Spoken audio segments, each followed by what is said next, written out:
I'm a squeaky door.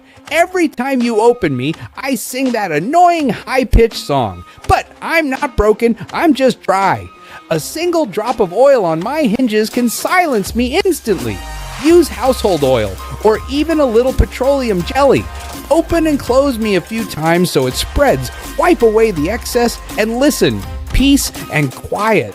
Also, silicone spray will help a lot. No oil? Rub a bar of soap or a candle along my hinges. The wax works as a quick lubricant.